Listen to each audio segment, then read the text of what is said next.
Hello guys and welcome back to the With a Minute to Go podcast. As ever, if you're watching on YouTube, make sure to subscribe to the channel, like the video if you do enjoy it, and smash that notification bell so you do not miss a thing. You can also find us on Spotify by typing in With a Minute to Go or by clicking the link via our social medias over on Instagram and Twitter at A Minute to Go Pod. Now, as promised, today's episode will be a Premier League special, obviously with the league kicking off on Friday evening with Arsenal's trip to newly promoted Brentford. We'll be predicting our top sixes and 3 clubs to go down, as well as having a look at who we think will win personal honours at the end of season awards. We'll finish off today's episode with transfer talk. A few big moves have also been completed in recent days, so it'll be good to get our thoughts on them. Let's get straight into it then. We'll start with our predictions for the Premier League top 6, beginning with who we think will win the league this year. I'm going to hand over to Lewis. I've gone with Manchester City. They had enough last season, more than enough last season, to win it without adding Grealish, without adding the potential of Harry Kane.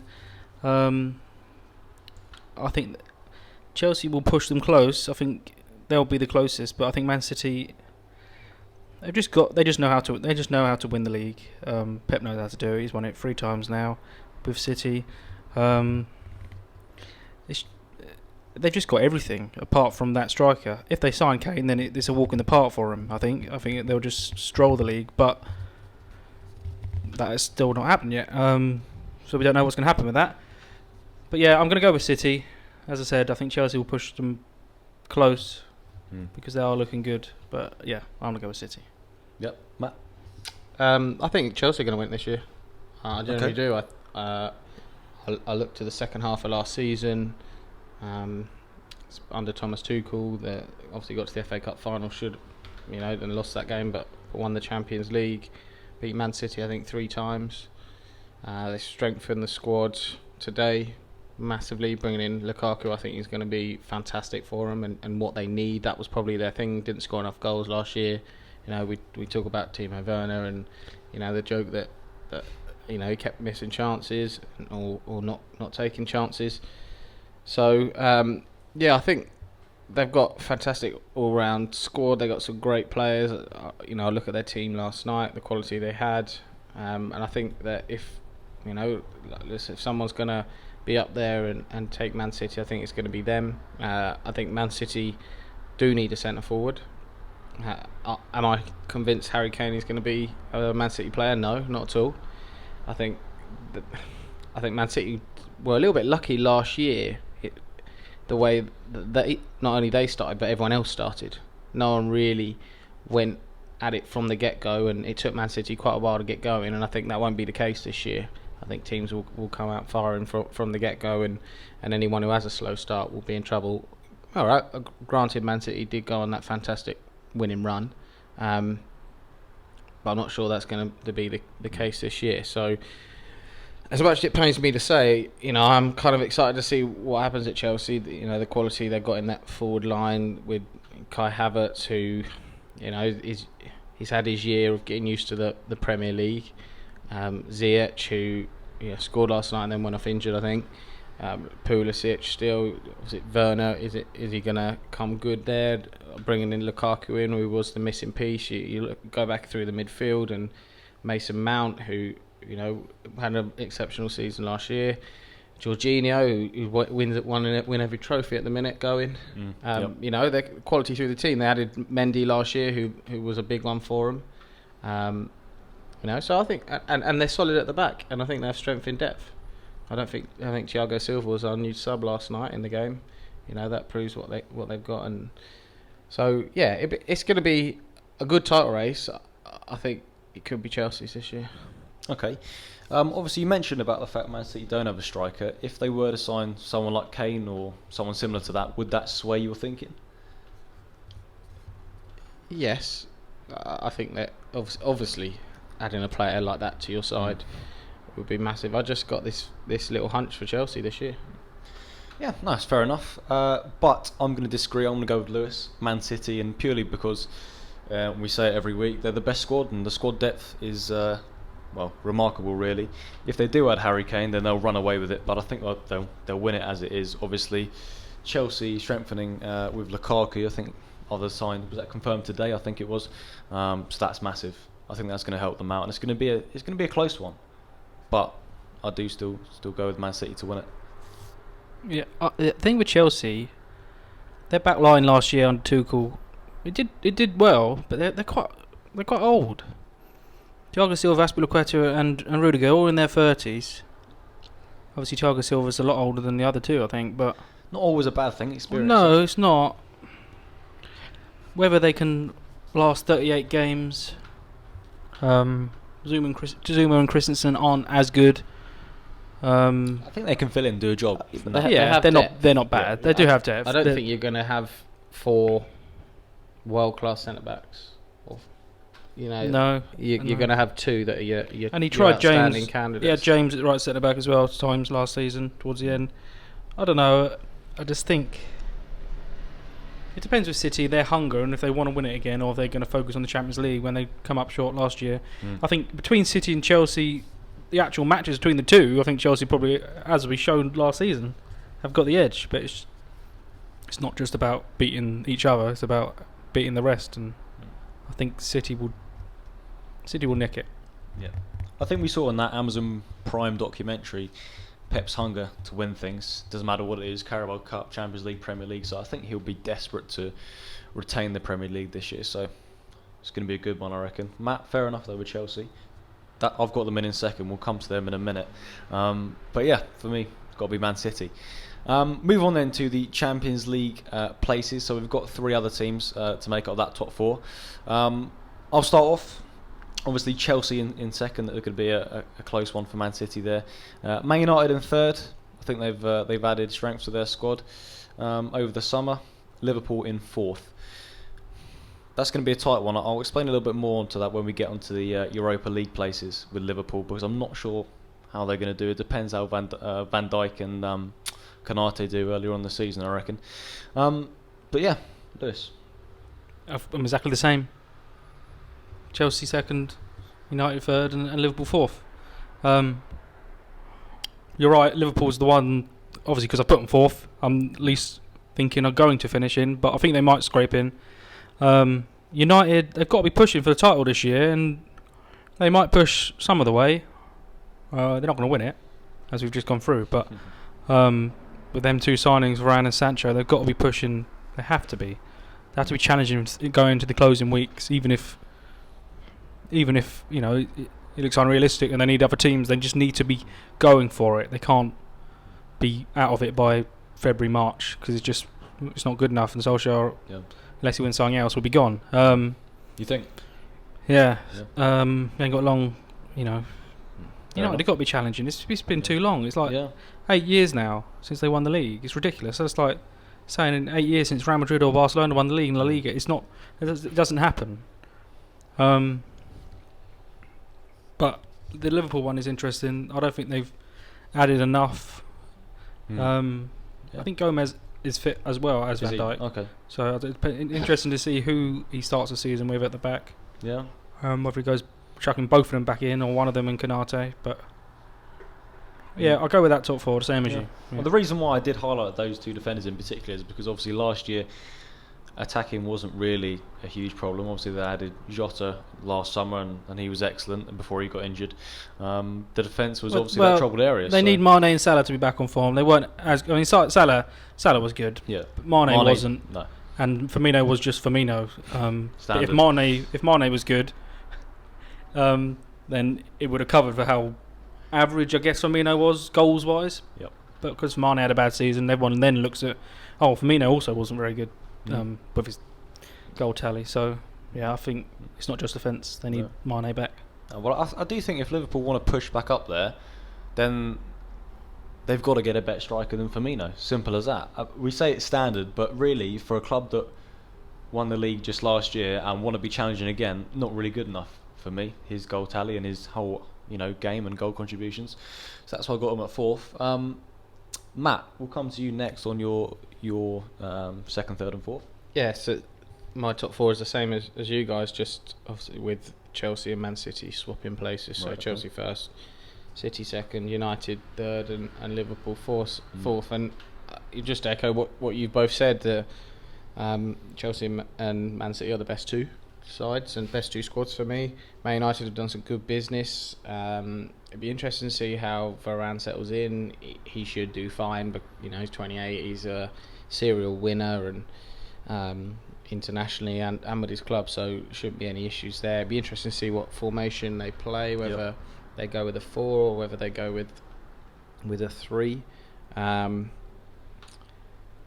just think Liverpool again, for me, they haven't done enough business for a team that haven't won the league last year and had an indifferent season. I think, like you said, going forward they need more quality. They could do another one. I think what you said about Firmino is a little bit harsh, because I feel like he allows the other two to score the goals they do from wide positions.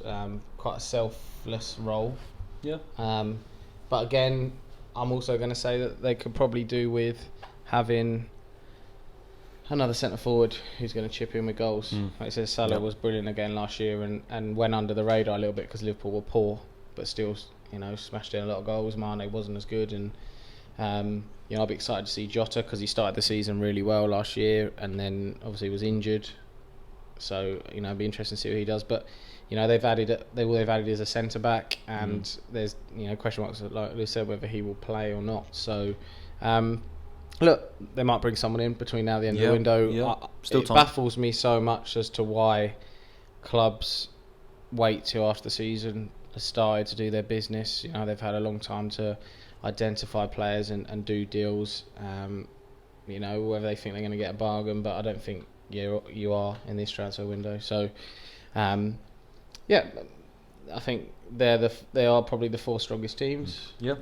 And you'd imagine that they're the ones that will be in the top 4 come the end of the season. I think for me the concern with Liverpool is if someone like a Salah does get an injury for 6-7 months, who's going to chip in with those goals? And that, like we've just said, really they do need a striker, otherwise they might well struggle actually to get that top 4. But I've got them in there for now. Moving on then to the Europa League places. Lewis. I've got Leicester in at 5th. Okay. And Tottenham at 6th. Right. Be close one with Leicester actually. They keep going close, don't they? They keep falling at the last hurdle. And they've actually done some good business, and they brought in a good young striker, Patson Daka, from Red Bull Salzburg, who's banging in the goals. I think he replaced Erling Haaland at Salzburg. He's got plenty of pace. So, if Vardy's not firing like he wasn't last year, they've got him, they've got Iheanacho, so there's 3 goal scorers. Classic Leicester striker though. Bit of pace, like Vardy. Yeah, and they've got Boubakary Samari in midfield. They're bringing in Yannick Vestergaard because of Fofana's injury. Yeah, so that's good business, that is. Good signing. So, they'll be maybe unfortunate again to miss out, but I think they will miss out. Yeah. I think Liverpool will pip them just because Leicester keep falling, as I said, at the last hurdle. But yeah, and then Tottenham, well, I've put them in because if I didn't put them in, they would probably end up finishing top 4 or something. So I'm trying to tempt fate a little bit, but no, it's hard to think who else would have finished in that top 6. Obviously, I've left out Arsenal. I don't know what you two have gone for, but Tottenham will be interesting to see what they do under Nuno, how they play. Obviously, a lot depends on whether Kane goes or not. They'll definitely sign a replacement if Kane goes. They can't not. And if he goes to replace the goals, it's hard because he seems to score every week. Yeah. But I'm going to put them in at 6th. Okay. Because I think they are. I think that's fair. Yeah, I think they are in the top 6 best teams in the league, just about. We'll come to Arsenal in a minute. We'll have a quick chat about that. But I've pretty much agreed with you there. I've swapped around Tottenham and Leicester though. I think if Tottenham do keep hold of Harry Kane, they'll finish 5th. I can't see them doing much better than that. There's genuinely 4 clubs better than them. If Liverpool do have a really poor season, then they might creep in there. But still, I'd back Liverpool to get in there over Tottenham. Leicester 6th, and obviously the last couple of years they've been in, I think they were in the Champions League spots all but was it 36, 37 games of the season, and obviously dropped out. And I think they've done that a couple of times now. So that's why I've got them 6th. But it'd be interesting to see if they have another decent season. Obviously, adding in Vestergaard at the back with Fofana's pretty horrific injury. I saw, I think it was last week. So yeah, good bit of business by Leicester, and I like the look of Leicester. We've talked about it a lot in the past. So yeah, Leicester in 6th. I think that'll be an okay season for them, but they'll definitely be shooting higher than that. Matt, who have you gone with? In 5th, I've chosen Leicester. I agree with both of you. The business they've done has been smart. You know, a clever business. They're bringing in good quality, and also they're filling gaps. Like you said, the injuries for Fofana, they've gone out and today and brought in a proven Premier League centre back who you know I really liked at Southampton, and is going to come in, and whether he plays every week or not, is a good option to have.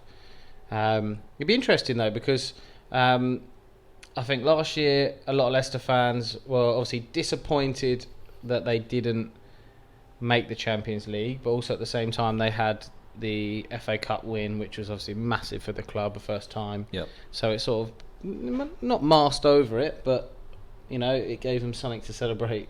You know, which actually is an FA Cup win bigger than getting the Champions League?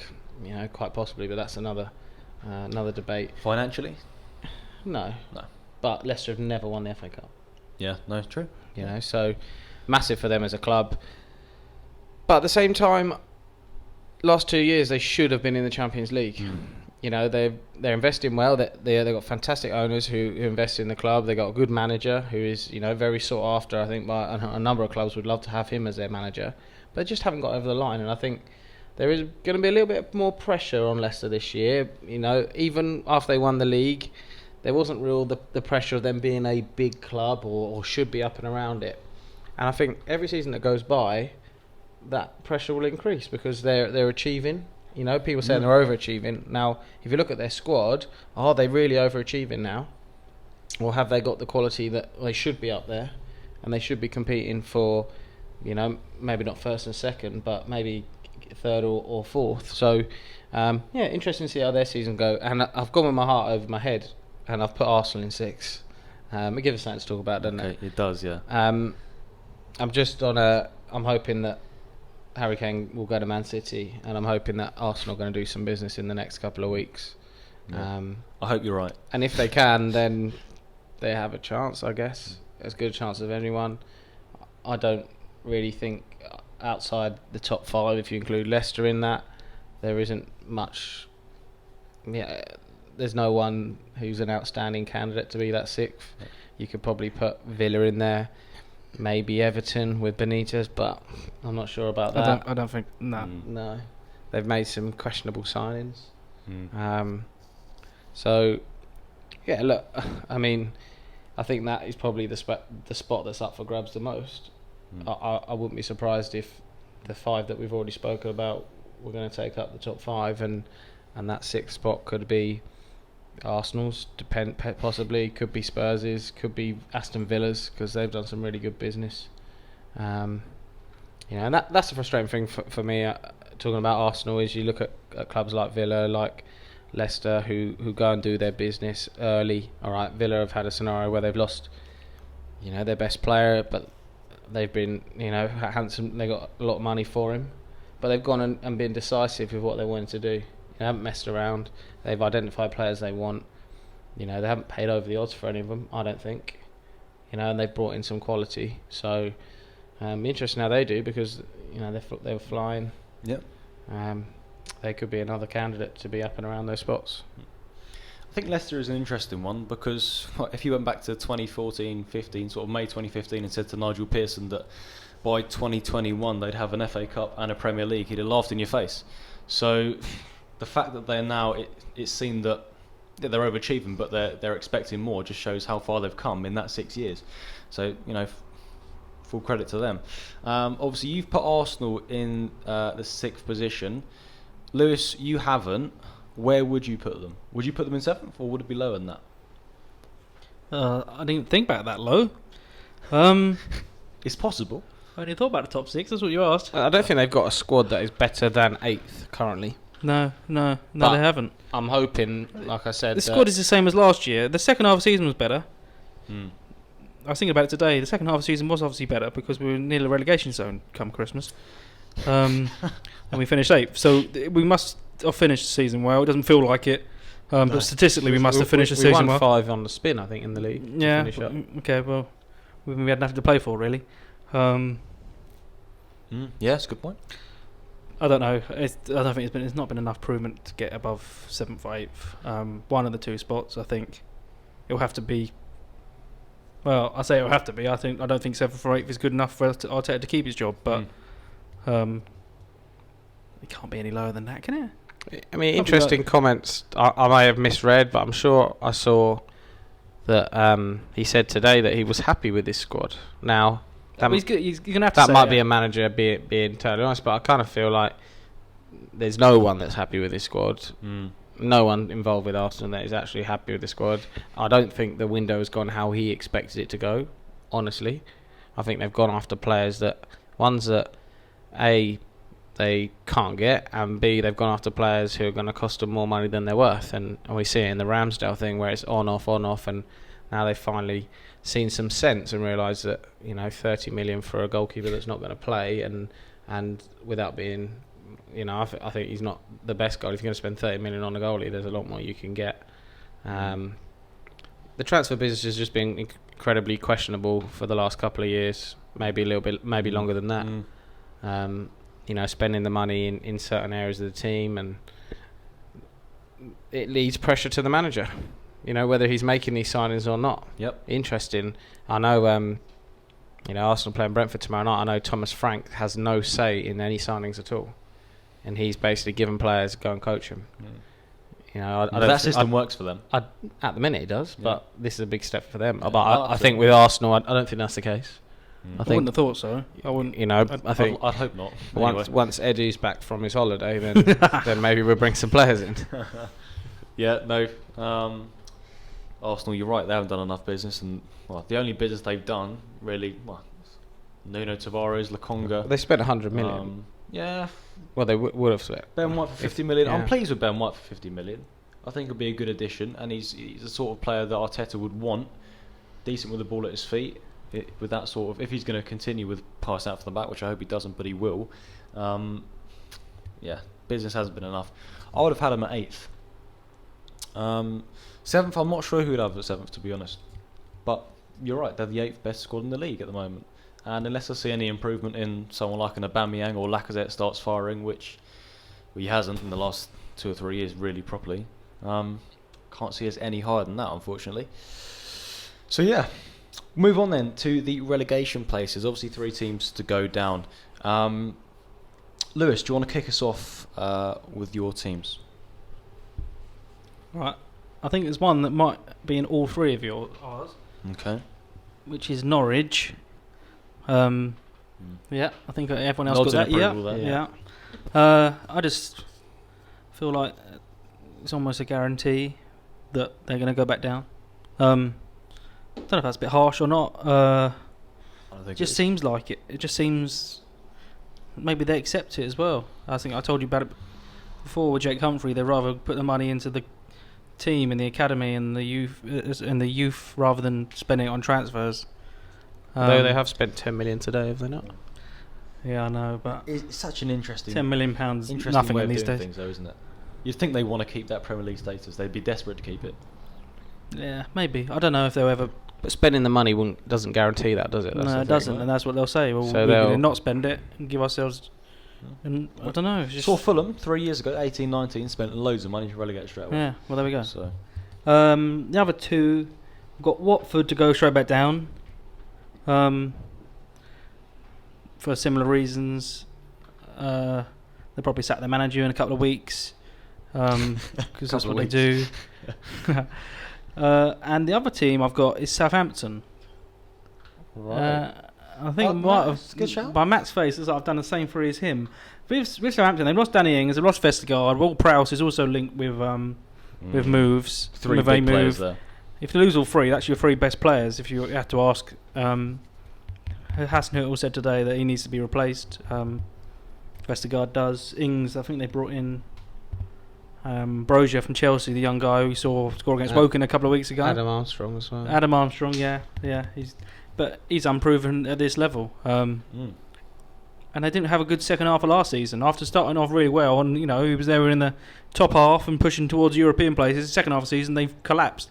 And I like him as a manager, but I don't know. You can't. I don't know. I think it will be them going down, unless they pull off some good business in the next couple of weeks. So it's quite hard really until the window's open, window's closed. Sorry, but yeah, they're my three, and I think Matt might have gone for the exact same three. If you've got the same three, anything to add on? Yeah, I do have the same three. I think then the Norwich one is not an obvious one, but right in what he says that actually. They are the modern yo-yo club, aren't they? Up and down every week, every season, and I think that will be no different.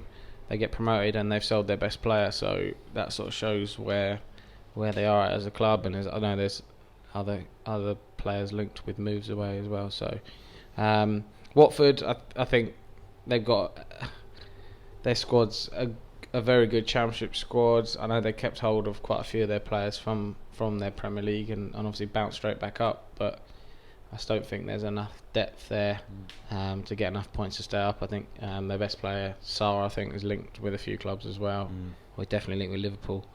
Right. Whether that happens or not, I'm not so sure. But if they were to lose him, then they'd be in serious trouble. And then I've got my Southampton as well, and I don't think it's be as shock as people.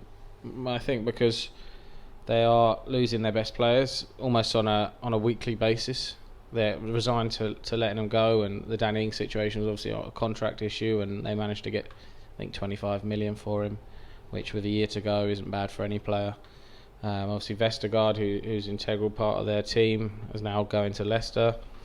The Ward-Prowse situation where Southampton are saying he definitely won't go, but after you've seen them two go, surely his head is now turned a little bit and he thinks maybe it's time for him to move on, because you have to when your stock is high. And he certainly is their best player at the minute, I would say. And then Hasenhüttl as a manager, similar to I like him. I think he's a very passionate guy. I think he's got some good philosophies the way he wants to play, but the last two seasons they've those 9-0s. I think maybe it's he's probably stayed there a little bit too long, and I think this could be their season if they're not careful. I don't think they have they don't have a quality goalkeeper for my liking. They definitely need to bring in another centre back now, and where they get they've got to identify and bring one in to replace Vestergaard right on the eve of the start of the season. They need. Adam Armstrong is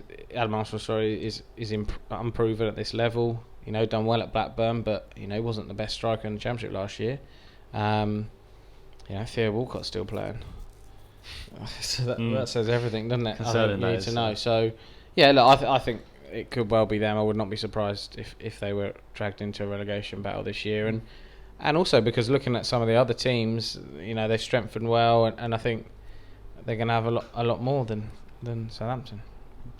I've gone with two of the three, same as both of you. Starting with Watford. Now, obviously, I did that rebuild over on our YouTube of Watford. Now, obviously, there was a few comments about that, but I did add in quite a few decent players there. They haven't really recruited particularly well. I think we were talking about it a couple of weeks ago over on the Ben Foster YouTube channel, and he was talking to one of their new centre-backs. They bought in Grimsby's Player of the Year or something, which is not particularly ambitious if they want to stay in the Premier League. Strange business. They haven't really recruited well, in my opinion. So they'll be going down.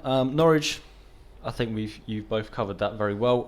Yo-yo club, and to be honest, they're boring to see in the Premier League. I don't really want to see them in the Premier League anymore. I want a new club to come in. That's why I'm pleased Brentford are there this year. So yeah, Norwich down. And the other one, which is going to be maybe slightly controversial, is Burnley. Now, last year they finished 17th. 39 points, and obviously that 40-point threshold is usually what teams need to stay up, but last year the three teams that did go down were particularly bad. Burnley, they're one of those clubs, they're always on the edge for me. Sean Dyche is massively overachieved, as we all know. This year I feel like it could be their year though. But actually, Southampton, I reckon they'll be down there as well. Good shout. Danny Ings was a strange one that we didn't really see that one coming. And that's a huge loss. That's their main goal scoring threat. Obviously, their main centre back, Vestergaard, going today. And if Ward-Prowse goes, then I agree they're in trouble. I think I don't really see them finishing anywhere above 15th. But yeah, Norwich, Burnley, Watford are my 3 teams to go down this year. Move on then to some personal honours, and we'll start with the Golden Boot. And Matt, can you kick us off with this one? I've gone for newly arrived Romelu Lukaku, because I think he is the missing piece for Chelsea. Just be interesting to see how they go with Kai Havertz, because I think also it'd be a big season for him, but he's been playing a lot in the false sort of 9 position. So now Lukaku will come in and be the front man, whether it forces Havertz to go wide, but I think Chelsea need that goal scorer. They create lots of chances. Most of them unfortunately fell to Timo Verna last year, and I think Lukaku's coming back now, probably in the best form he's ever been. He's proven in the Premier League. Yep. Scored goals wherever he's been. Was fantastic for Inter last year, and they won the Serie A. And I think he's going to come and hit the ground running. I fancy him to get at least 25 goals this year. Yeah, I can definitely see him doing well this year. Yeah, Lewis? I think what I should have done is copy and pasted my predictions and sent them over to Matt. Lukaku, yeah, for me, Lukaku. That's because Kane at the minute is at Spurs, and I don't think he'll be quite at the level he has been in recent years if he stays. If he goes to City, I might change my mind on that. But I'm gonna go with Lukaku. I think he's at the absolute pomp of his career. He's just quality. He's a different aura around him now since he left Man United. Definitely. Yeah. I think it's just different quality. He is exactly what Chelsea needed. Yep. He wants to be at Chelsea. Yeah, I just Salah will be up there because Salah's always up there. But yeah, I'm gonna go with Lukaku because I think he automatically becomes one of the top 2 strikers in the league. So it's between him and Kane and Salah. And I'll just explain why it's not going to be Kane. So yeah, Lukaku. Hey, you're right. The form he's in and the amount of chances that were created last year by Chelsea for Verna, like you've said, Matt, that squandered pretty much all of them. If he carries that form over from the Serie A, he'll be one hell of a threat in front of goal. I've gone with Harry Kane. Now, obviously, it pains me to say this. I think it doesn't matter if he stays at Tottenham or City. He'll outscore anyone this season. For me, best player in the league, and Lukaku is a good shout. I just can't see anyone outscoring him. Maybe in a year or two. Be interesting to see if Lukaku does continue that form. Obviously, Serie A and Premier League, very different leagues. Harry Kane is just a scorer of all types of goals, long range headers. But what if he doesn't turn up for training? If he doesn't turn up for training, that's an issue, isn't it? Yeah, but no, I'm not sure what that was about. A bit of a miscommunication there, but Harry Kane for me. Unfortunately, I'm going to go with him. Most clean sheets, I'm going to kick this one off and go very boring. Ederson for Manchester City, because I've tipped them to win the league, and their defence for me is probably the best in the league. So yeah, very simple. There's not too much to say on that one for me. I'm gonna let Matt go first, and then if he says the same as what I've got, I'm going to change it because we can't have the same all the time. Okay. Go on then, Matt. Oh, I can't not go for the team that I think are going to win the league. Because, like you said, when you win the league, your defence is the best defence now. Yeah. I think if you probably go through the Golden Gloves from years gone by, every season, probably bar maybe 1 or 2. So I'm going to go with Edouard Mendy. I think he was a big addition to them. He done well last year. Yep. Shaky at times, but I think he's settled in now. If my prediction is going to be right and Chelsea are going to go and win the league, he certainly is going to be winning the Golden Glove. Yep. Okay. Well, Lewis, Well, even though I questioned Chelsea's defence earlier, I was going to go with Mendy. He's chosen Leno. I think you could pick up a lot of clean sheets early on, but Ramsdale. Oh, it's a tough one. we're an Arsenal. No, let's go for. I don't know, actually. Let's go different. Let's go Alisson. Let's say Liverpool's defence is going to be back on form. It goes against what I said about the top four and everything, but Van Dijk's back. Not 0-0 draws. Gomez is back. I don't know. We'll go with that because it's just going to be different. It was Mendy for me. I still... but we can't keep going the same. So let's go for Alisson to be different. Well, I'll tell you what. If they do hit that form in defence that they did a couple of years ago, then there's absolutely no reason why that can't happen. So that's fair enough. Good prediction in the end, I think. Well, we'll see. Well, yeah, we will see. Player of the year, Matt. Same as my top goal scorer, so Romelu Lukaku. I think it's the same as Lewis's again. But I mean, if they sign him and he comes and wins them the league, and he will be the difference, then he's going to win the Player of the Year.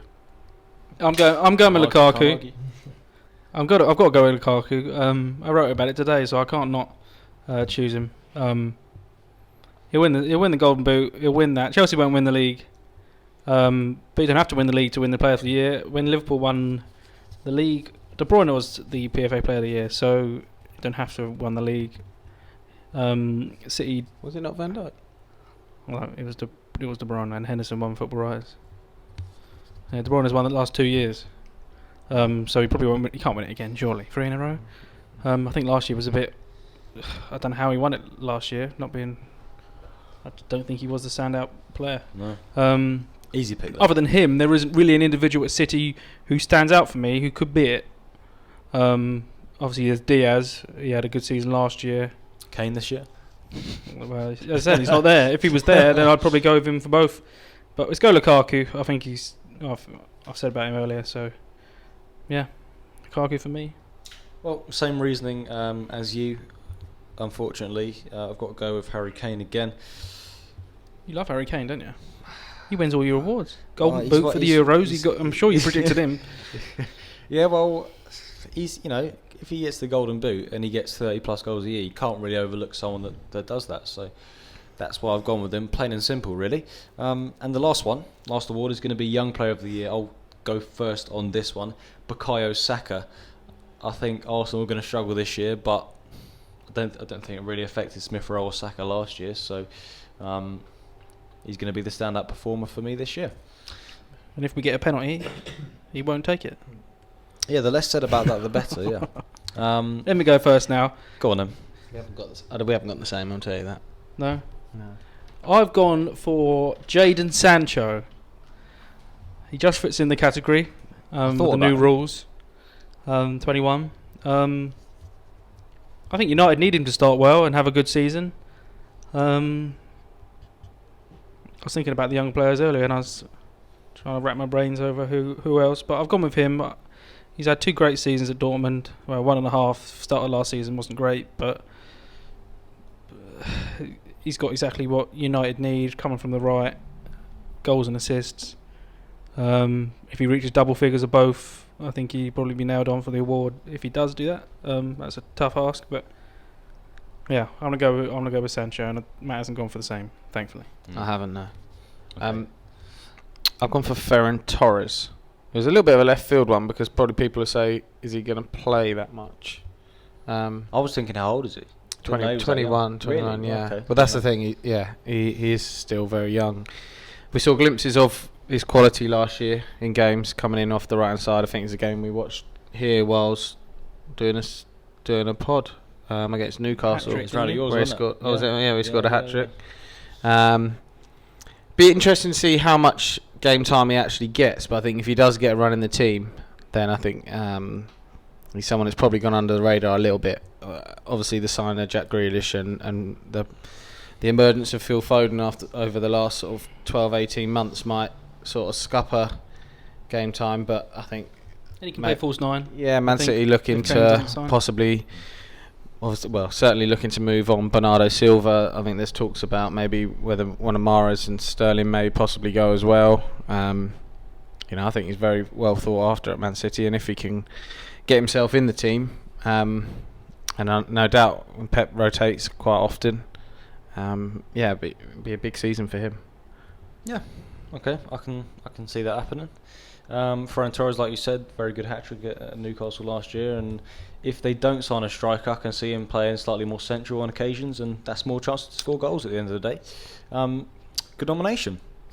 Right, we'll move on then to a feature of our podcast during last season, and that was the Scout. If you're a new listener, the Scout is where each of us pick a player for the upcoming and the previous game week who we think will or who has had a good performance. Most of you will probably remember our year, and well, it was pretty poor last year, wasn't it? So we're hoping for a little bit more success. Matt, who was your pick for the first Scout? I've gone with Kai Havertz. Chelsea's first game, we got Palace at home, and I don't think Lukaku will probably start.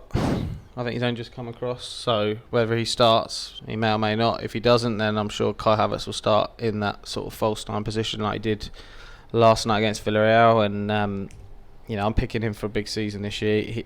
He was my one. He was actually who I was going for young player, but I didn't realise he was actually 22, and he's a bit too old. So, I'm going to go with Kai Havertz. Okay, Palace at home.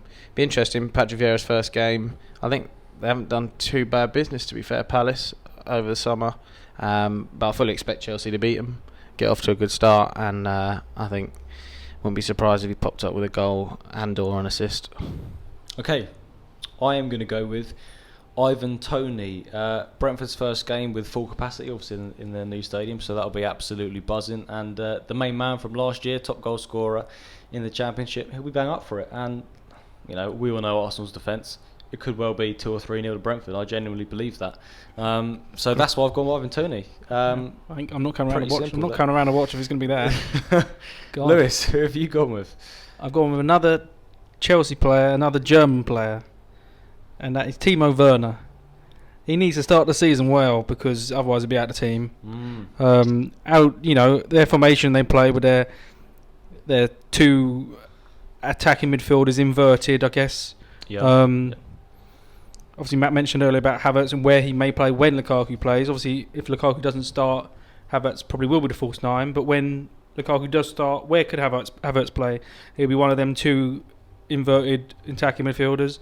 And then you've got Mount, and you can't fit them all in. So Werner's got to start, as I said, start the season well. He'll start off that left, but if he performs like he did last season, he could be out quite quickly of the starting 11.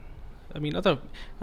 His general play last year wasn't terrible. It was just his finishing was terrible. Which is why they signed Lukaku. It is an issue when you spend 50 million on a striker, but.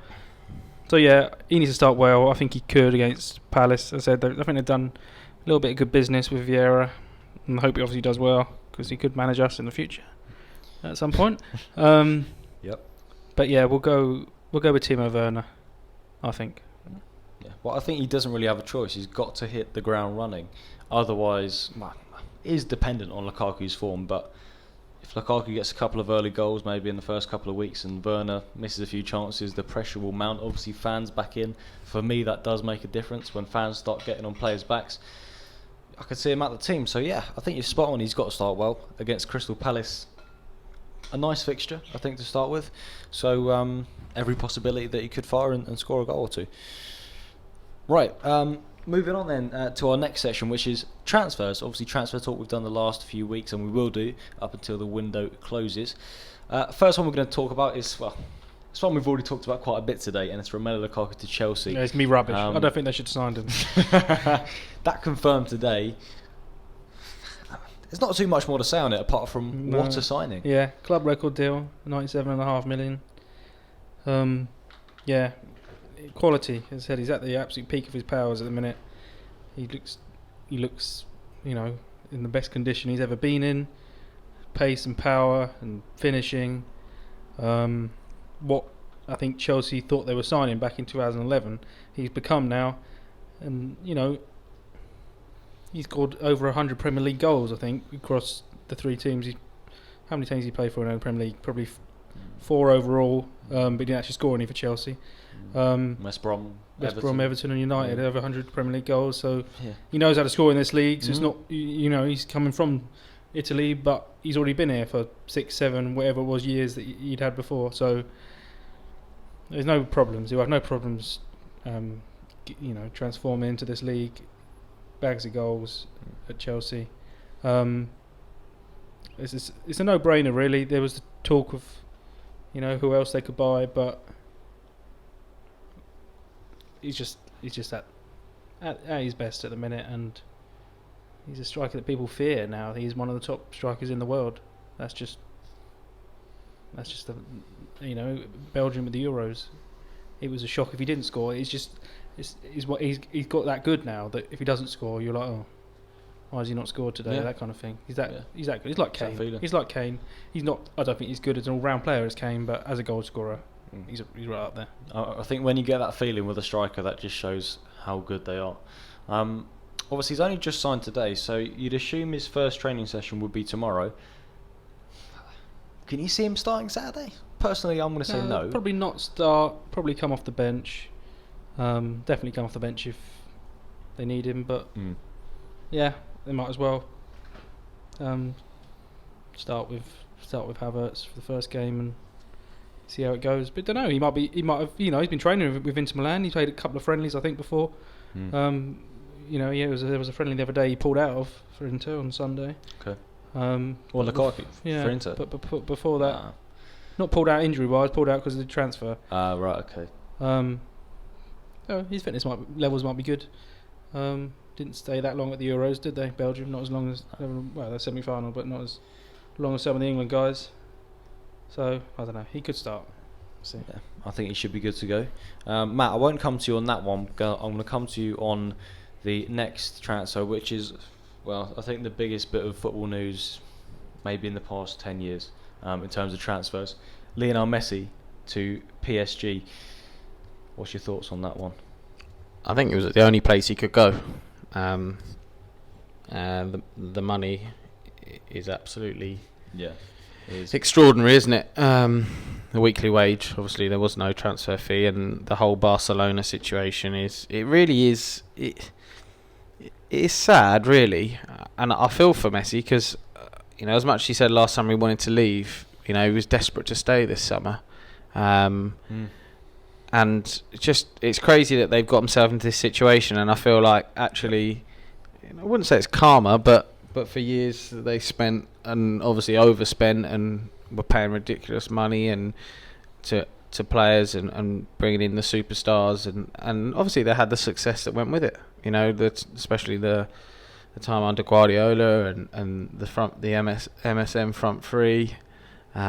And now it's sort of come to not to a halt because they're still playing some players some big wages, but in the end they haven't been able to offer a contract to, the world's greatest player, their greatest ever player that, who was desperate to stay, and it is a strange set of affairs. But in terms of what it means now, it means that PSG are the European team to fear, the team that have obviously spent a hell of a lot of money, and I think it's 35 million euros a year after tax, which is a ridiculous amount of money.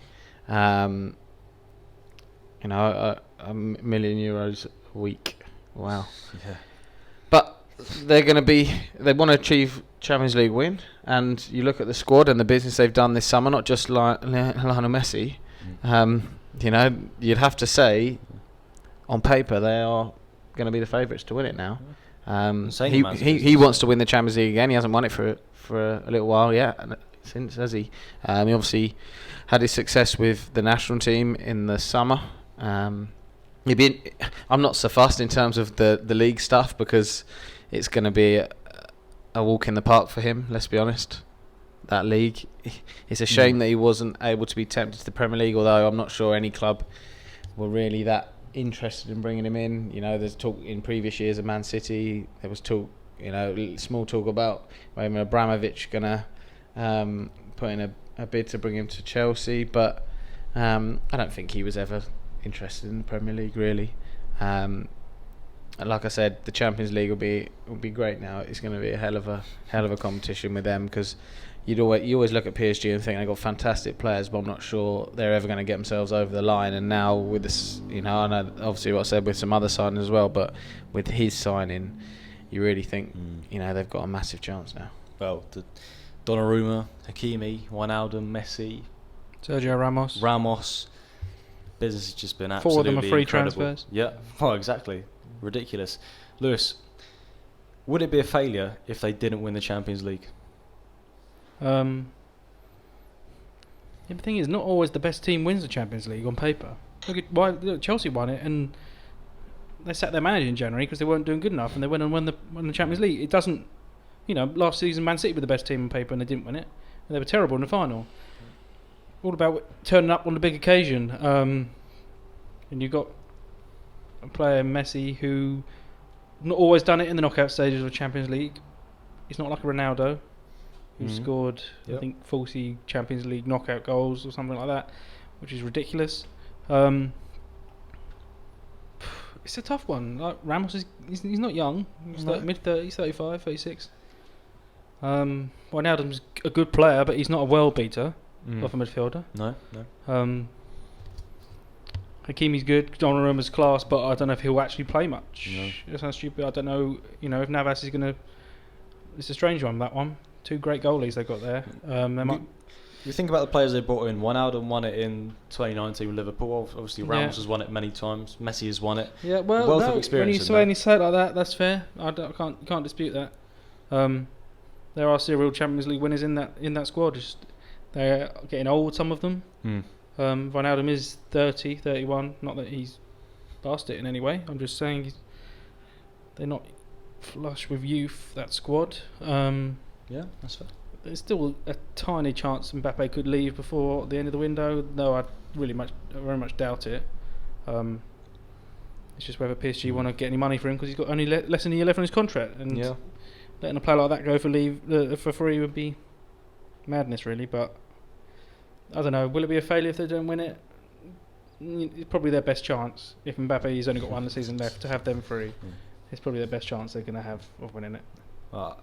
I think I told you today or yesterday, I saw if Mbappe did leave next year, they're also interested in bringing in Cristiano Ronaldo. That would be ridiculous. Then they can win it. But then he'll be 37 next March, or whenever his birthday is. Messi, Ronaldo, Neymar, almost like they're playing Ultimate Team, really. Yeah. Unbelievable. That midfield needs to do some work, and then fullbacks probably. Yeah, but still, work back.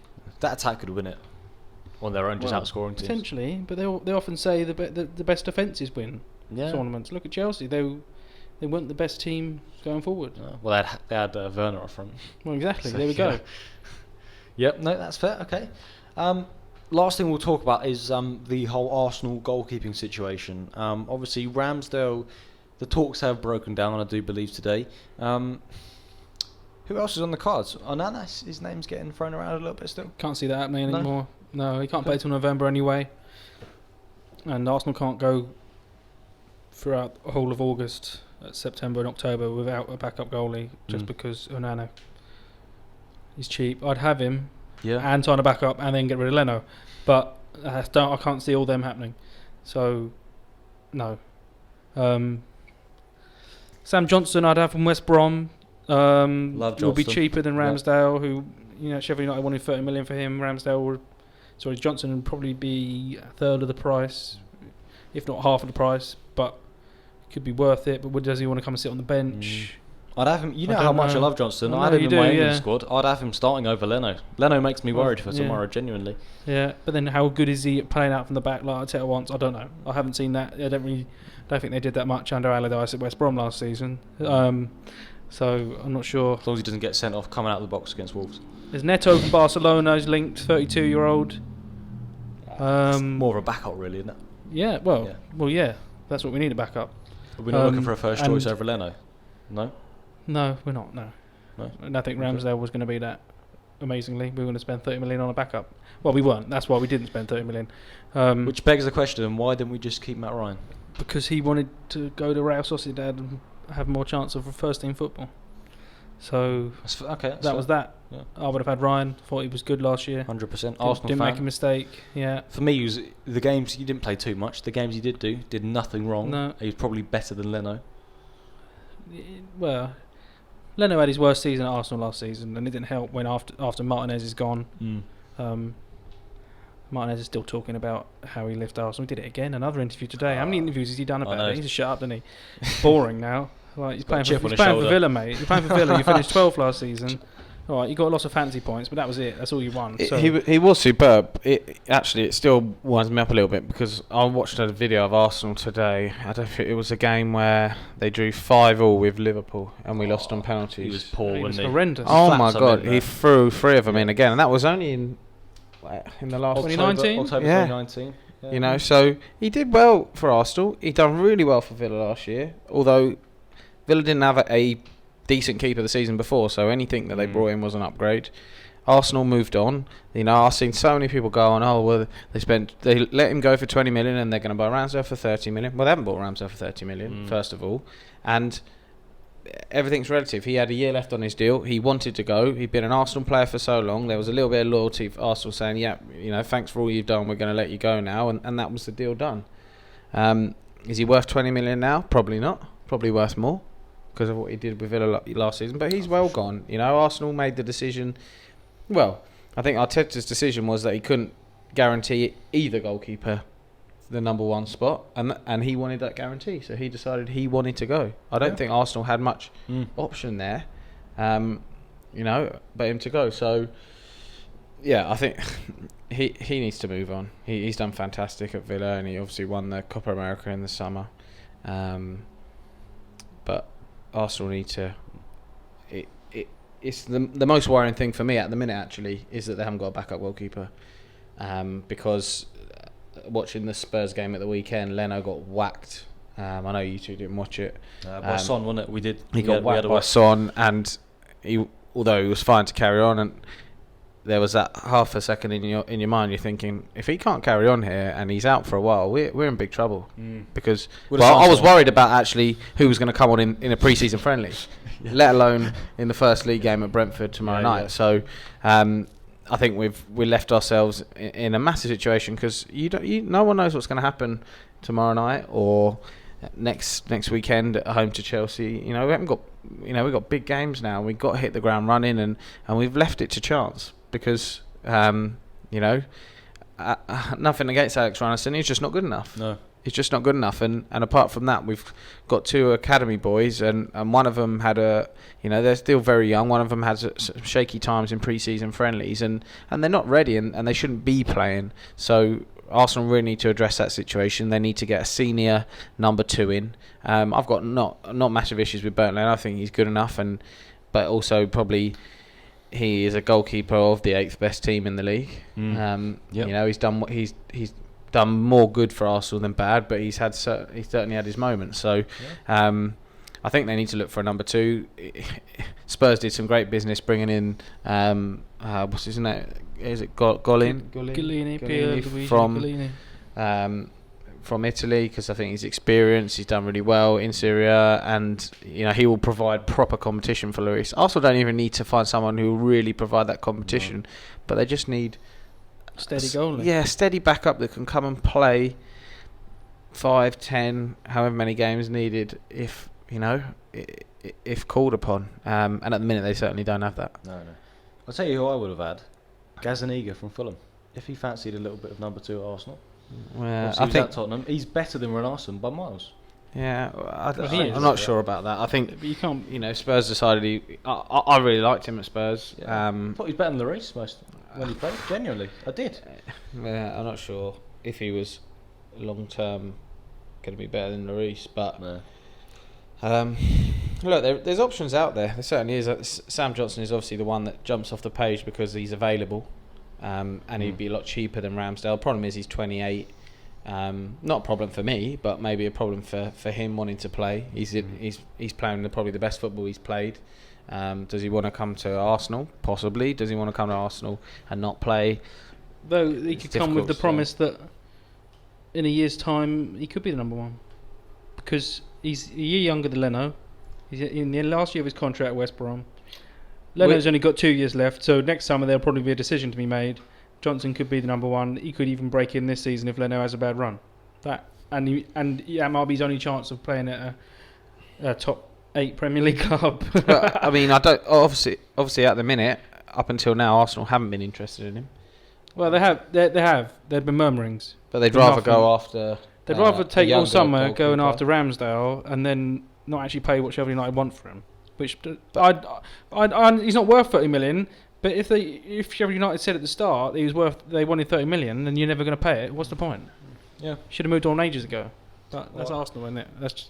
We knew how long have we known they wanted 30 million ever since the Euros were going on, and they finally pulled out. Well, I think is it the young goalie Woodman that was at Newcastle that was at Swansea last year. I like him, but I'm not sure he's ready to go and play 20 Premier League games if needs be. Apparently, he's obviously his dad is now the manager at Bromley, but was head of academy or head of goalkeeping at Arsenal up until 6 months ago. So there must have been something there, because it would have only been natural for. Saw something today potentially to Bradford's injured, which would stop any that, chance of that anyway. But I really like him and he ticks the box as a young English goalkeeper, and I think part of the reason they're going after Ramsdale is the homegrown quota, which they must be quite close to the mark on. Yeah, no, that is probably the main reason. Yep. But then they're looking to let go your likes of Willocks, Nelson, Maitland-Niles, the only ones. Nketiah. Well, Willock's the only one we can sell at the minute. Nketiah won't be going because I think he's injured. Anyway, stop talking about Arsenal. Depressing. Yeah, it is. Yeah, we'll see tomorrow night what happens. The only thing I'll add to that is 3-0, isn't it? Wouldn't be surprised. The only thing I'll add to that is if Leno does come off injured, or he's injured for any amount of time, then Renarsson is comfortably the worst goalkeeper in the league, and he would definitely make some sort of mistakes. I don't want to say that, but he definitely would. That's the harsh reality, unfortunately. So yeah, not looking forward to that. I'd probably sit and cry in a dark corner if he was in goal for Arsenal. Right, we'll quickly move on then. We went on a little bit there, but we'll finish with your questions from Instagram. First one is from FPL Apprentices, and they say, with United signings, where would you say they need to finish or win for their season to be classed as a success, Lewis? Yeah, I went over it a little bit earlier, didn't I? Well, they've got to be challenging for the title, as I said. Has to be to some level challenging for the title, even if it was up until the last 4 or 5 games of the season, and then they just, fell a little bit short. And they got to win a competition. They got to do well in the Champions League.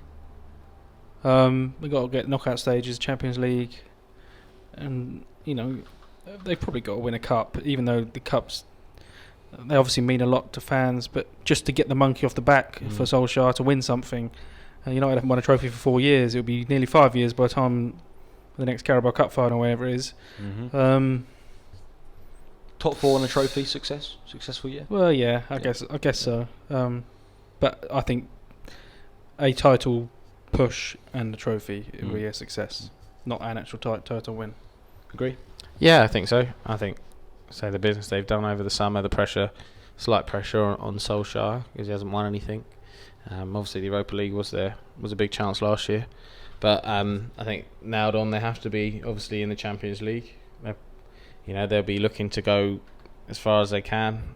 Obviously, in the Champions League, you'd like to think they're going to be at least a quarter-finalist, and then maybe win a domestic cup. And I think then it's something to build on, certainly. But I'm not sure they'll be a top 2 club this year. Yep, that's fair. I think trophy in top 4. That'd be a good year for Man United. Right, second question is from Macca Football, and he said, how long will it take for Van Dyke to get back to his best? Well, that's a tough question. I think it's going to take a few games for him to get his stride back fully. I know he's played a few minutes in pre-season. We'll see. I think it'll just be match fitness, getting his match fitness back, which might take him 5 or 6 games. But I think once that, I think the obvious quality there. It'll take him a few games to get his fitness back. I'm not sure how. I know he played a few minutes in pre-season, but once he's got a few games under his belt, I'm sure we'll see him back to his best. Lou, agree with that? I think so. Yeah. It'd be interesting to see if he's still got the pace that he had before. You never know with these injuries, I guess. Yeah. Bellerin lost his pace after that, after his injury. We've seen it happen. That's the only thing he did have. Van Dijk has got a bit more about him than just pace. Gomez as well, actually. Gomez in the same bracket, serious knee injury. One of his main assets was pace. Interesting, just to get back into the swing of playing proper games. He's had a few pre-season games, Van Dijk, but we'll see. We'll see how if he picks up any other little niggles after coming back, because that can happen. But definitely a possibility. Happens to lots of players. If he can find that run of games though, and he stays in the side 10, 15 games and finds that form, he'll be fine for Liverpool, I reckon. Chris has said, how will West Ham cope with Europa League? Now, this is an interesting one. West Ham, obviously they've lost Jesse Lingard. For me, that's a big blow. Obviously, last year they were very good. I can't say they'll do very well in the Europa League, but I'm not sure. We'll see. Lewis? It depends, really, doesn't it? Will it then affect their league form? It's an easy thing to say, but it just happens, doesn't it? You're playing more football. Maybe the lack of European football could help Arsenal this year in the opposite way. Help them focus on the league. But West Ham, they'll be playing every 3 or 4 days rather than every 7 days. So I think it will have a negative effect. That's why none of us had them in our top 6. I don't think any of us would have them in the top 8. Judging by the way we just ignored them completely earlier. Maybe still top 10, but Leicester did alright last year.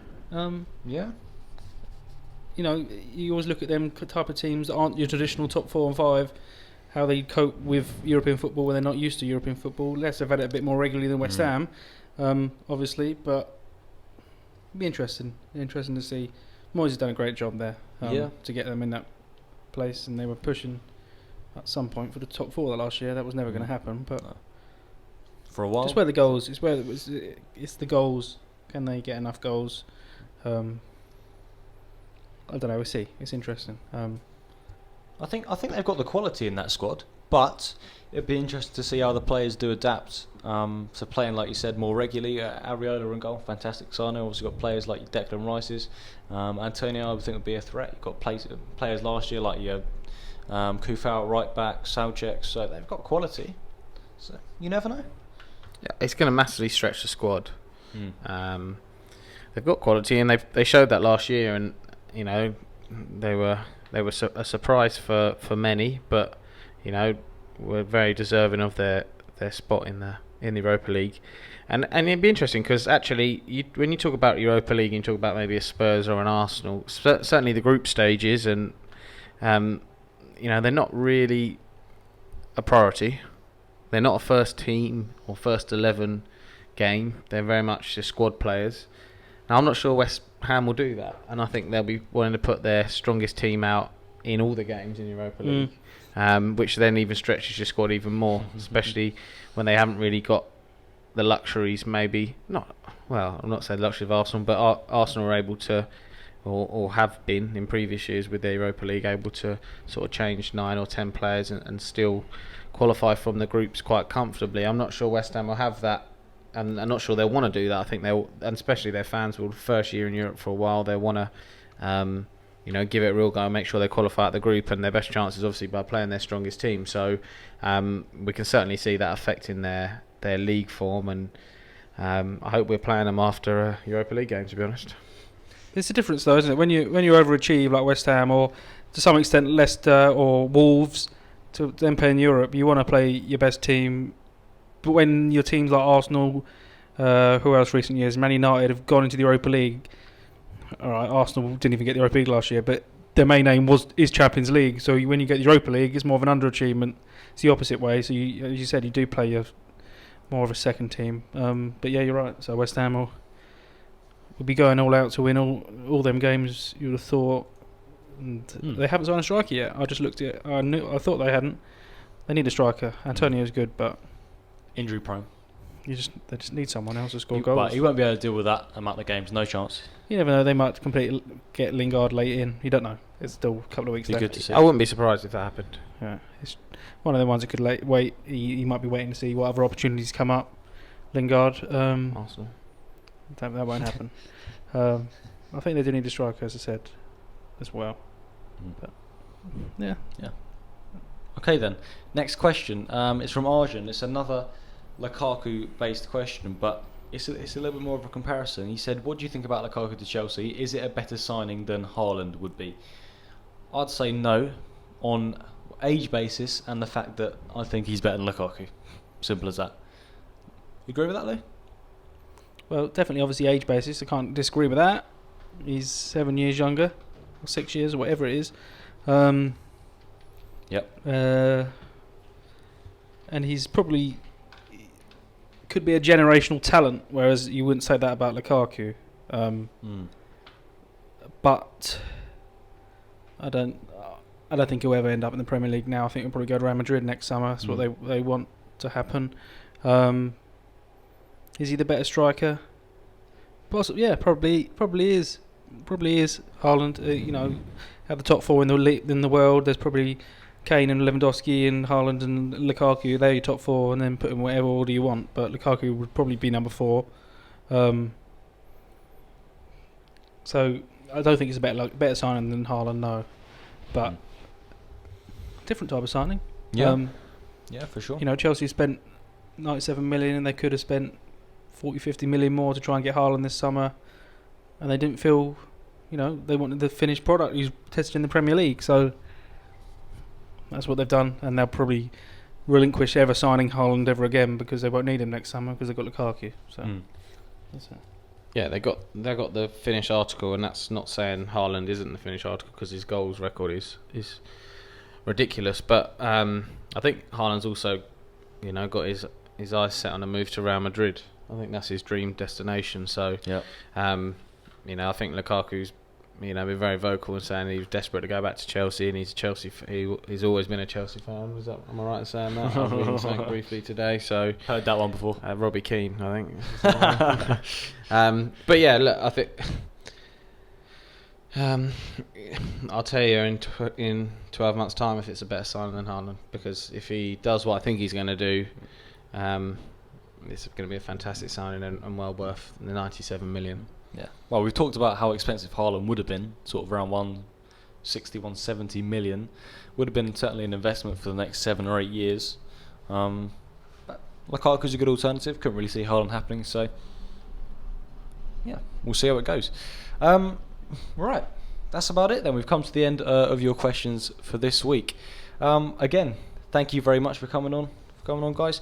Another good episode. I've enjoyed that very much, and obviously we'll be looking forward to the start of the Premier League season. Well, not if your prediction of 3-0 Brentford.